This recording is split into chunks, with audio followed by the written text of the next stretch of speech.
ये पहला ऐसा चुनाव है जिसमें कांग्रेस पार्टी और इंडिया गठबंधन संविधान की रक्षा कर रहे हैं और बीजेपी के लोग संविधान को बदलना चाहते हैं, खत्म करना चाहते हैं। ఈ ఎన్నికలు కాంగ్రెస్ పార్టీ మరి ఇండియా కూటమికి మరియు బీజేపీ మరియు ఎన్డీఏ కూటమికి మధ్య జరిగే ఎన్నిక। ఈ ఎన్నికలు ఒక సిద్ధాంతం కోసం పోరాటం జరిగే ఎన్నిక, ఒక ఆలోచన కోసం పోరాటం జరిగే ఎన్నిక అని మీకు తెలియజేస్తా ఉన్నాను।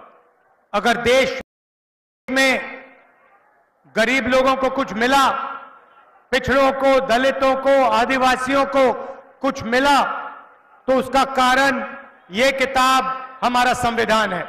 ఈ దేశంలో మహిళలకు, బీదలకు, బడుగులకు, ఆదివాసీలకు, దళితులకు ఏదైనా లభించింది అంటే అది రాజ్యాంగం వల్ల లభించింది అని తెలియజేస్తా ఉన్నాము।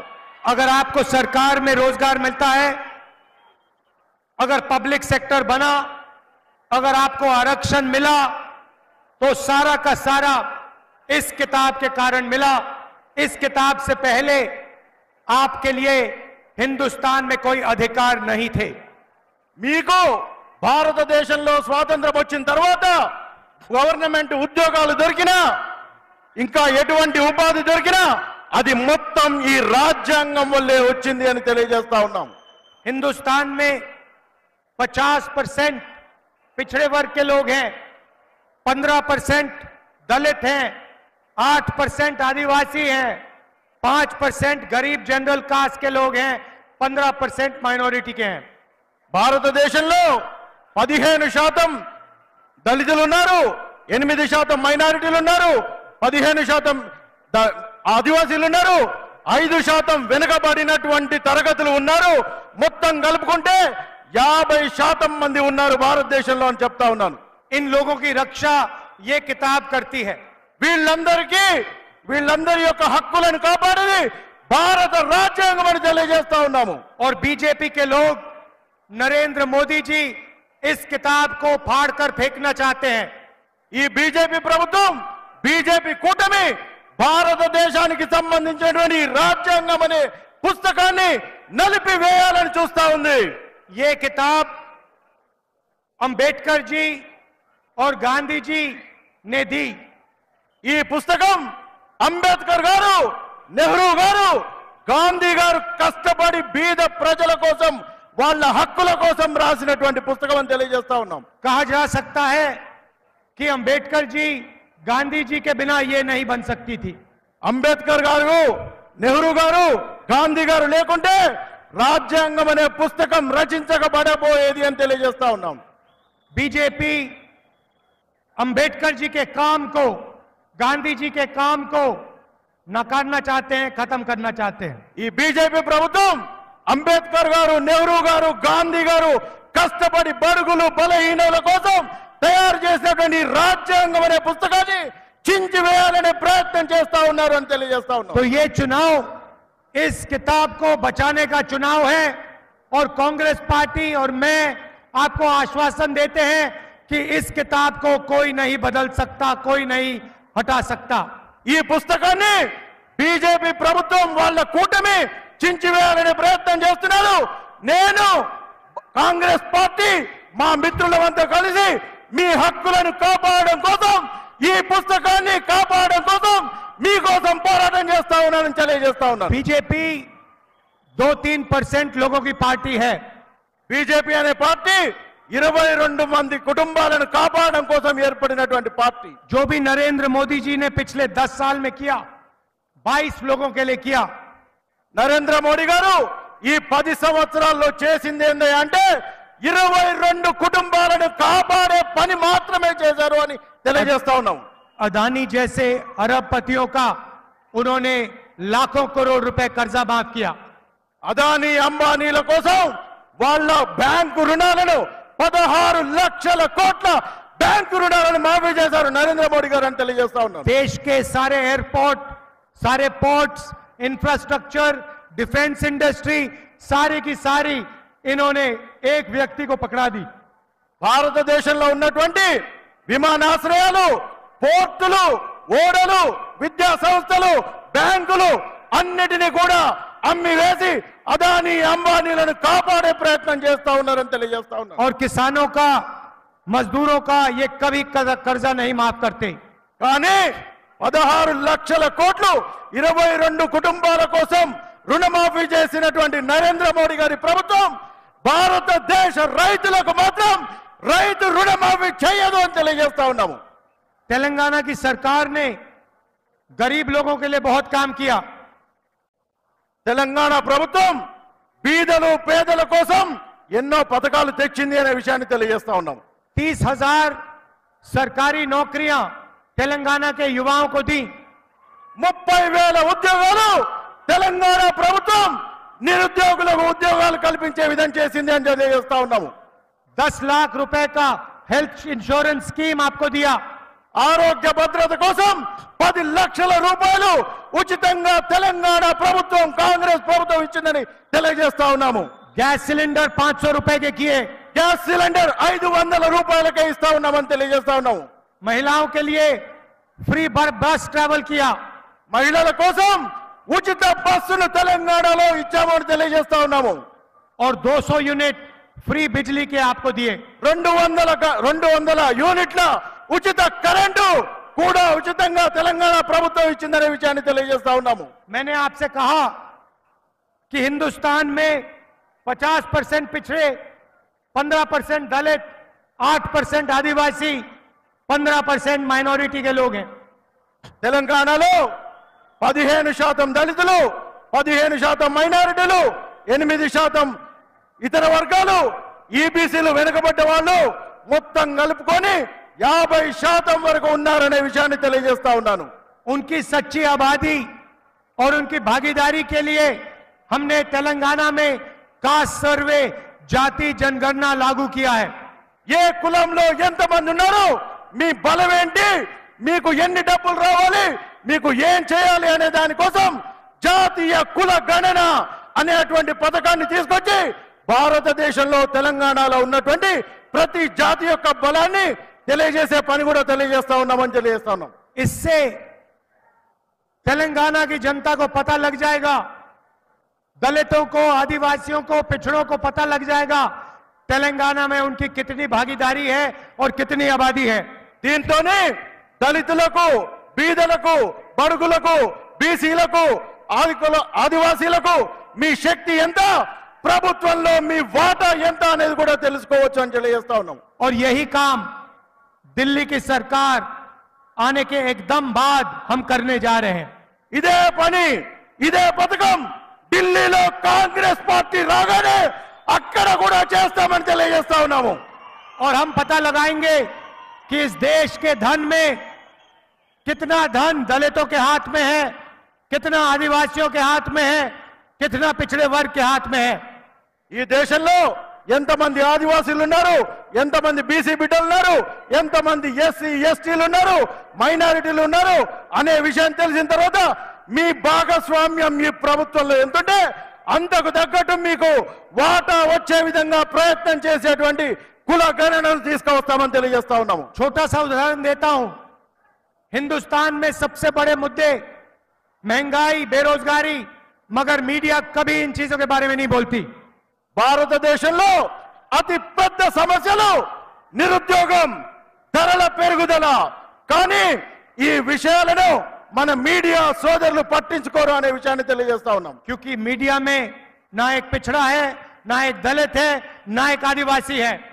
ఎందుకంటే మీడియాలో ఒక్క దళితులు లేరు, ఆదివాసీలు లేరు, మైనారిటీలు లేరు, బీసీ బిడ్డలు లేరు అనే విషయాన్ని తెలియజేస్తా ఉన్నాము. हिंदुस्तान के तो 200 सबसे बड़ी कंपनियों में आपको एक दलित, एक आदिवासी, एक पिछड़े वर्ग का व्यक्ति नहीं मिलेगा. మీకు ఈ మీడియాకు సంబంధించినటువంటి పెద్ద పెద్ద కంపెనీల్లో ఒక్క బీసీ బిడ్డ గాని, దళిత బిడ్డ గాని, ఆదివాసీ బిడ్డ గాని పెద్ద పెద్ద ఉద్యోగాలలో ఉండరు కాబట్టి ఉండరు అని తెలియజేస్తా ఉన్నాము. जाति जनगणना से हिंदुस्तान की सच्चाई सबके सामने आ जाएगी. జాతీయ జనగణనతోనే భారతదేశం యొక్క అసలైన కుల ముఖ చిత్రం బయటకు వస్తుంది అనే విషయాన్ని తెలియజేస్తా ఉన్నాను. और क्रांतिकारी राजनीति जाति जनगणना के बाद शुरू होगी। దాని తర్వాత ఒక విప్లవాత్మకమైనటువంటి భారతదేశ ముఖ చిత్రం భారతదేశానికి భారతదేశ యువకులకు అవపడుతుందనే విషయం తెలియజేస్తా ఉన్నాం। बीजेपी रिजर्वेशन को खत्म करना चाहती है। बीजेपी रिजर्वेशन को खत्म करना चाहती है। బీజేపీ ప్రభుత్వం భారతదేశంలో రాజ్యాంగం వల్ల మీకు లభించినటువంటి రిజర్వేషన్లను తీసివేయాలనేటువంటి ప్రయత్నం చేస్తా ఉంది అని తెలియజేస్తా वो ఉన్నాం। हमेशा से रिजर्वेशन के खिलाफ हैं। उनके बड़े बड़े नेता कहते हैं कि रिजर्वेशन खत्म होना चाहिए। आरएसएस के सबसे बड़े नेता ने कहा कि रिजर्वेशन को खत्म कर देना चाहिए।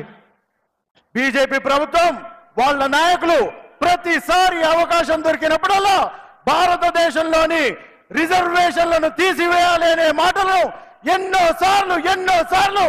ఎన్నో పత్రికల్లో టీవీ ఛానళ్లలో ఇదే విషయాన్ని చెప్పారు। భారతదేశంలో రిజర్వేషన్లను తీసే ప్రయత్నం మళ్ళీ చేస్తా ఉన్నారనే విషయాన్ని చెప్తా। आज 50% से ज्यादा रिजर्वेशन नहीं दिया जा सकता। 50% कैप ऑन रिजर्वेशन। ఈ రోజు 50% రిజర్వేషన్లు అమల్లో ఉన్నాయి। बीजेपी चाहती है कि रिजर्वेशन बंद हो, खत्म हो। బీజేపీ ప్రభుత్వం రిజర్వేషన్లు తీసేయాలి, రిజర్వేషన్లను మూసేయాలి అనేటువంటి ఆలోచన చేస్తా ఉంది। ये जो 50% का कैप लगा रखा है, इसे कांग्रेस पार्टी तोड़ के हटा के फेंक देगी। భారతదేశంలో కాంగ్రెస్ పార్టీ ప్రభుత్వం రాగానే 50% రిజర్వేషన్ల కంటే మించి రిజర్వేషన్లు ఇస్తాది అనే విషయాన్ని చెప్తా ఉన్నాము। अगर आपके पिछड़ों की आबादी 50% है, दलित 15% है, आदिवासी 8% है, तो 50% के कैप का कोई मतलब नहीं है। భారతదేశంలో 15% దళితులు, 15% మైనారిటీలు, 8% ఇతర బిడ్డలు ఉంటే మొత్తం కలిపి ఇక్కడే ఒక 50% రిజర్వేషన్లు అయితే ఉందనే విషయం తెలియజేస్తా ఉన్నాను। आज मनरेगा के मजदूरों को 250 रुपए मिलता है। 250 रुपए मनरेगा को मिलता है। మన్రేగా కార్మికులకు అంటే ఉపాధి హామీ కూలీలకు ప్రతిరోజు 250 రూపాయలు మాత్రమే వస్తా ఉంది అనే విషయాన్ని తెలియజేస్తా। हमारी सरकार आएगी तो उसे हम 400 रुपए कर देंगे। మన ప్రభుత్వం రాగానే భారతదేశంలో కాంగ్రెస్ పార్టీ ప్రభుత్వం రాగానే ఉపాధి హామీ కూలీలకు 400 రూపాయలు ఇస్తామని చెప్తా ఉన్నాము। जो महिलाओं को, विधवा महिलाओं को पेंशन मिलता है, उसे हम दुगना कर रहे हैं। We are doubling old women's pension. మహిళలకు వాళ్ళకు రావాల్సినటువంటి చేయూత పథకాన్ని డబుల్ చేస్తాము అని చెప్తా ఉన్నాము। जो यहाँ महिलाएं आई हैं, आपसे मैं कुछ कहना चाहता हूं। ఇక్కడికి వచ్చినటువంటి మహిళలకు ఒక విషయాన్ని చెప్పదలుచుకున్నాను। 21वीं सदी में स्त्री और पुरुष दोनों जॉब करते हैं, मजदूरी करते हैं। భారతదేశంలోని అన్ని కుటుంబాల్లో మహిళలు పురుషులు ఉద్యోగాలు చేస్తూ ఉంటారు। 8 घंटे आप घर से बाहर काम करती हैं, आपके पति, आपके भाई भी 8 घंटे बाहर काम करते हैं। మీ ఇంట్లో ఉన్నటువంటి ప్రతి ఒక్కరికి ఉద్యోగం వచ్చేటువంటి పరిస్థితి ఇవాళ ఉన్నటువంటి పరిస్థితుల్లో లేదనే విషయాన్ని తెలియజేస్తాం। मगर फिर आप 8 घंटे एक्स्ट्रा घर में काम करती हैं। They work 8 hours extra at home, women. కానీ మహిళలు బయట పని చేసి వచ్చిన తర్వాత, కూలి చేసి వచ్చిన తర్వాత కూడా 8 గంటలు ఎక్కువ పని చేస్తారు। ఇంట్లో వంటింట్లో పని చేస్తారు, ఇంకా ఇతర పనులు చేస్తారు అని చెప్తా ఉన్నాను। तो तेलंगाना के पुरुष 8 घंटा काम करते हैं, तेलंगाना की महिलाएं 16 घंटा काम करती हैं। భారతదేశంలోని పురుషులు మగవాళ్ళు 8 గంటలు పనిచేస్తే మహిళలు బయట 8 గంటలు, ఇంట్లో 8 గంటలు, మొత్తం 16 గంటలు పనిచేస్తారని చెప్తా ఉన్నాను। शायद ये बात पुरुषों को अच्छा ना लगे, मगर ये हिंदुस्तान की सच्चाई है। ఇది ఎవరు ఒప్పుకున్నా ఒప్పుకోకపోయినా ఇది మాత్రం నిజమనే విషయాన్ని తెలియజేస్తా ఉన్నాను। और इस एक्स्ट्रा 8 घंटे के लिए महिलाओं को कुछ पैसा नहीं मिलता है। కానీ ఈ 8 గంటలు పనిచేసిన ఎక్కువ పనితనానికి మాత్రం ఎక్కడటువంటి చెల్లింపు ఉండదు అనే విషయాన్ని చెప్తా ఉన్నాను। इसीलिए हमारी सरकार एक ऐतिहासिक क्रांतिकारी काम करने जा रही है। కాబట్టి భారతదేశంలో కాంగ్రెస్ పార్టీ రాగానే ఒక అపూర్వమైన అద్భుతమైన ప్రణాళికను పథకాన్ని మీ అందరికీ తీసుకొస్తాను అని చెప్తా ఉన్నాను। दुनिया में किसी भी सरकार ने ये काम करने का सोचा भी नहीं है। బీజేపీ ప్రభుత్వం ఇటువంటి పని చేసి ऐसे दुनिया में किसी सरकार ने ये काम नहीं सोचा है। భారతదేశంలోనే కాదు ప్రపంచంలోనైనా ఇటువంటి పథకాన్ని ఏ ప్రభుత్వం కూడా ఇంతవరకు తేవాలి అనేటువంటి ఆలోచనను చేయలేదు. हम हर गरीब परिवार की लिस्ट बनाएंगे. మేము భారతదేశంలో ప్రభుత్వంలోకి రాగానే భారతదేశంలో ఉన్నటువంటి ప్రతి పేద కుటుంబాన్ని ఒక లిస్ట్ తయారు చేస్తాము అని చెప్తా ఉన్నాము. हिंदुस्तान के सारे गरीब लोगों की लिस्ट बनेगी. భారతదేశంలో ఉన్నటువంటి ప్రతి కుటుంబం పేద కుటుంబాన్ని గుర్తించి ఒక లిస్ట్ తయారు చేస్తాము అని చెప్తా ఉన్నాము. हर गरीब परिवार में से एक महिला का नाम चुना जाएगा. ప్రతి పేద కుటుంబంలో నుంచి ఒక మహిళను గుర్తిస్తాము అని తెలియజేస్తా ఉన్నాము. और उस महिला के बैंक अकाउंट में साल का 1 लाख रुपया हमारी सरकार डाल देगी. భారతదేశంలో కాంగ్రెస్ పార్టీ ప్రభుత్వంలోకి రాగానే ప్రతి బీద కుటుంబం నుంచి ఒక అక్కకు ఒక మహిళకు ₹1,00,000 ప్రతి సంవత్సరం డిపాజిట్ చేస్తాము వాళ్ళ బ్యాంక్ అకౌంట్ లో చెప్తా ఉన్నాము. 8,500 रुपए हर महीने खटाखट साल के 1 लाख रुपए ప్రతి సంవత్సరం ప్రతి నెల ₹8,500 టకాటక్ అని మీ బ్యాంక్ అకౌంట్లలో డిపాజిట్ అవుతుంది అని తెలియజేస్తా ఉన్నాము. अगर मोदी 22 अरबपति बना सकता है तो हम करोड़ों लाखपति बना सकते हैं. మోడీ గారు 22 మందిని 22 కుటుంబాలను బాగా ధనవంతులను చేస్తే నేను భారతదేశంలో ఉన్నటువంటి ప్రతి కుటుంబాన్ని ధనవంతులను చేసే పని చేస్తాను అని చెప్తా ఉన్నాను. नरेंद्र मोदी जी ने हिंदुस्तान के युवाओं को बेरोजगार बनाया. నరేంద్ర మోడీ గారు భారతదేశంలో ఉన్నటువంటి చదువుకున్నటువంటి విద్యార్థులను నిరుద్యోగంలో ఉంచారు, నిరుద్యోగులుగా మిగిల్చారు అని చెప్తా मैं ఉన్నాను. 4,000 किलोमीटर कन्याकुमारी से कश्मीर चला. रास्ते पे लाखों बेरोजगार युवा मिले. कहते हैं नरेंद्र मोदी ने हमें बर्बाद कर दिया. నేను కశ్మీర్ నుంచి కన్యాకుమారి వరకు భారత్ జోడో యాత్ర 4,000 కిలోమీటర్లు నడిచినప్పుడు ఎంతో మంది యువకులు తమ బాధలు చెప్పారు. మేము పీజీలు చదువుకొని పిహెచ్డీలు చదువుకొని ఉద్యోగం లేక నిరుద్యోగులుగా మిగిలిపోయామనే విషయాన్ని చెప్పారు. उन सब युवाओं से मैं कहना चाहता हूं, हम आपके लिए एक नया स्कीम, पहली नौकरी पक्की वाला स्कीम ला रहे हैं. అటువంటి నిరుద్యోగులకు నేను ఇక్కడి నుంచి చెప్తా ఉన్నాను, మొదటి ఉద్యోగం పక్కా అనే విషయాన్ని తెలియజేస్తా ఉన్నాను. अमीर लोग के बेटे अप्रेंटिसशिप करते हैं. जॉब मार्केट में जाने से पहले 6-7 महीने की उनको टेम्पररी नौकरी मिलती है. వారు పీజీ గాని డిగ్రీ గాని పూర్తి చేసిన తర్వాత మొట్టమొదటి ఉద్యోగంలో అన్ని ప్రభుత్వ ఉద్యోగాల్లో ఎక్కడైనా సరే యూనివర్సిటీలో కానీ ఆసుపత్రుల్లో కానీ వారికి మొదటి ఉద్యోగం పక్కాగా ఉంటుందనే విషయం తెలియజేస్తా ఉన్నాను. ये मौका हिंदुस्तान के बेरोजगार ग्रेजुएट्स को, डिप्लोमा होल्डर्स को नहीं मिलता. ఈ ఉద్యోగం ఏ నిరుద్యోగులు డిప్లొమా హోల్డర్లు పీజీలు చదివినటువంటి వాళ్లకు మొట్టమొదటిగా పక్కా ఉద్యోగం వస్తుందనే విషయం తెలియజేస్తా ఉన్నాను. इसीलिए हमारी सरकार हिंदुस्तान के सारे बेरोजगार ग्रेजुएट्स को पहली नौकरी का अधिकार देने जा रही है. కాబట్టి కాంగ్రెస్ పార్టీ ప్రభుత్వంలోకి రాగానే విద్యార్థులకు నిరుద్యోగులకు మొదటి ఉద్యోగం పక్కా అనేటువంటి పథకాన్ని పూర్తి స్థాయిలో అమలు చేస్తుంది అనే విషయాన్ని చెప్తా ఉన్నాము. करोड़ों युवाओं को इस स्कीम का फायदा होगा.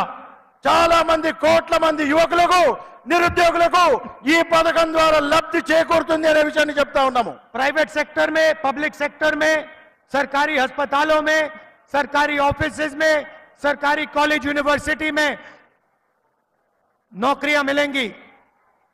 మొట్టమొదటి ఉద్యోగం ప్రభుత్వ కంపెనీలు, ప్రైవేట్ కంపెనీలు, విశ్వవిద్యాలయాలు, ఆసుపత్రులు, ఇతర ప్రైవేట్ సంస్థల్లో మొట్టమొదటి ఉద్యోగం గ్రాడ్యుయేట్లకు, పీజీలకు, డిప్లొమా చదివిన వాళ్లకు తప్పనిసరిగా వస్తుంది అనే విషయాన్ని తెలియజేస్తా ఉన్నాం. 1 साल की नौकरी होगी और साल के 1 लाख रुपए हर ग्रेजुएट के बैंक अकाउंट में डाले जाएंगे. మొట్టమొదటి ఉద్యోగం ఒక సంవత్సరం ఇన్ని ప్రభుత్వ సంస్థల్లో ప్రైవేట్ సంస్థల్లో ఉంటుంది. జీతం కింద 1 లక్ష రూపాయలు మీ బ్యాంక్ అకౌంట్ లో డిపాజిట్ అవుతామని తెలియజేస్తా ఉన్నాము. 8,500 रुपए महीने के, 1 लाख रुपए साल के, 8,500 రూపాయలు ప్రతి నెలకు, సంవత్సరానికి 1 లక్ష రూపాయలు మీ బ్యాంక్ అకౌంట్ లో వస్తాయని చెప్తా ఉన్నాను. और हिंदुस्तान को दुनिया की सबसे बेहतरीन ट्रेंड वर्कफोर्स मिलेगी. భారతదేశానికి నైపుణ్యమైనటువంటి యువ శక్తి కూడా అభివృద్ధి చెందుతుంది, తయారవుతుంది అనే విషయాన్ని తెలియజేస్తా ఉన్నాను. किसानों के बारे में थोड़ा सा बोलना चाहता हूं. किसानों के बारे में थोड़ा बोलना चाहता हूं. కిసానం రైతుల గురించి ఇప్పుడు కొన్ని విషయాలు చెప్పాలనుకుంటాను. नरेंद्र मोदी जी ने आपका कर्जा नहीं माफ किया. నరేంద్ర మోడీ గారు రైతు రుణమాఫీ మీకు చేయలేదు. याद रखिए, जब हमारी सरकार थी दिल्ली में, हमने आपका कर्जा माफ किया था. భారతదేశంలో కాంగ్రెస్ పార్టీ ప్రభుత్వంలోకి రాగానే మీకు రైతు రుణమాఫీ చేస్తామనే విషయాన్ని తెలియజేస్తా ఉన్నాము. सरकार आने के एकदम बाद हम हिंदुस्तान के किसानों का कर्जा माफ करने जा रहे हैं. భారతదేశంలో కాంగ్రెస్ పార్టీ ప్రభుత్వంలోకి రాగానే మొట్టమొదటి చర్యగా రైతులందరికీ రైతు రుణమాఫీ జరుగుతుంది అనే విషయాన్ని చెప్తా ఉన్నాము. और पहली बार हिंदुस्तान के किसानों को कानूनी मिनिमम सपोर्ट प्राइस मिलने जा रही है. భారతదేశంలో కాంగ్రెస్ పార్టీ ప్రభుత్వం రాగానే కనీస మద్దతు ధర ప్రకటించబోతుంది రైతుల కోసం అనే విషయాన్ని చెప్తా ఉన్నాము. और इससे हिंदुस्तान के सारे किसानों को जबरदस्त फायदा होने वाला है. దీంతోనే భారతదేశంలో ఉన్నటువంటి అందరి రైతులకు చాలా మంచి జరగబోతుంది అనే విషయాన్ని చెప్తా ఉన్నాము. भाइयों और बहनों, कन्याकुमारी से कश्मीर में 4,000 किलोमीटर चला. कन्याकुमारी से कश्मीर तक 4,000 किलोमीटर चला. భారతదేశంలో కశ్మీర్ నుంచి కన్యాకుమారి వరకు 4,000 కిలోమీటర్ల పాదయాత్ర చేశాను నేను అని చెప్తా ఉన్నారు. बीजेपी ने देश में नफरत फैलाई. బీజేపీ భారతదేశంలో ఎటువంటి అవినీతి చేసింది? जहां जहां भी वो जाते हैं, एक भाई को दूसरे भाई से लड़ाते हैं. భారతదేశంలో ఉన్నటువంటి బిడ్డల మధ్య చిచ్చు పెట్టి విద్వేషాలు రేపి ఒకరికి గొడవలు పెట్టి కొట్లాటలు చేస్తుంది బీజేపీ పార్టీ అని చెప్తాం. हमने नफरत के बाजार में मोहब्बत की दुकान खोलने का काम किया. మేము విద్వేషాల బజార్లో ప్రేమ దుకాణాన్ని ఓపెన్ చేసేటువంటి తెరిచేటువంటి కార్యక్రమాన్ని పెట్టుకున్నాము అని చెప్తా ఉన్నాము. हिंदुस्तान को जोड़ने का काम किया. భారతదేశాన్ని ఏకం చేసేటువంటి పని చేస్తా ఉన్నామని చెప్తా ఉన్నాము. नफरत से किसी का फायदा नहीं होता, मोहब्बत से देश आगे बढ़ता है. విద్వేషంతో సాధించే లేదు, కానీ ప్రేమతోనే ఐక్యంగా భారతదేశం ఒక కుటుంబంగా ఉండాలని చెప్తా ఉన్నాము.